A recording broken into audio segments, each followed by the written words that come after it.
Hey guys, my name is Caleb and today we are going to be editing some photos like Sam Calder. Now, for starters, we're going to open up Lightroom and I have already downloaded some reference images here, but we're going to drag them into our library, come across to import, and they're going to load up down below here.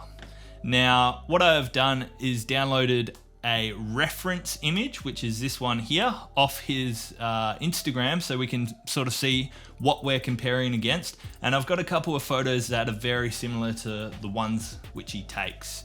Now, we're going to come over to the Develop tab, and yours may not look like this. You might just have your single image in between, which that's totally fine. It's okay. All you're going to need to do is come down to the bottom here and click on RA, which is your reference image. And what we're going to do for this is drag in our reference image over the left-hand side. So now your screen should look something similar to this. Our active image is the one that we're actually going to be editing. And so I'm going to double click on this photo here, and then we should be pretty much good to begin. Now, if we're looking over at the reference image, you can see a lot of the blacks are very crushed. So it's quite dark throughout the image here. And all we're going to do is come down on this tab to the right and bring those blacks down to, I've got it at about -80. It may change slightly depending on your image, but you want these blacks to look very similar to the blacks in this image over the left. From there, the whites we will pretty much leave the same, maybe just go up the tiny bit. Shadows we can also pull down, which just darkens those blacks a bit more. And the highlights we're going to pull up a tiny bit, which in this image, those highlights are the waterfall coming down, and it's going to help out this image a lot.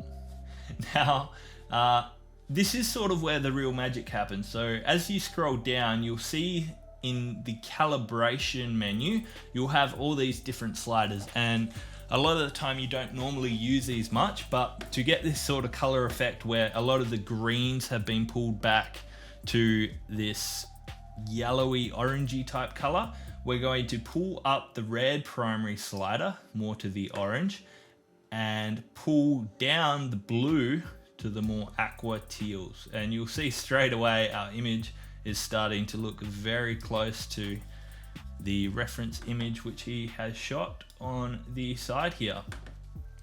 Now, you could leave it here and export, but we're going to do a few more things. You can see the yellows in this image are very bright compared to over the left reference one here. So we're going to come up and in the yellows, go across to the hue, pull these ones up a tiny bit, making them a bit more yellow, not too much to overdo it, and then come across to saturation and pull this down as well as the oranges until we get a color very similar. You don't want to overdo it too much because this will also pull out the color in the subject. So just going to play around with this for a bit. If you do want to reset at any time, you can just double click on that slider and it'll pull it back to its original position.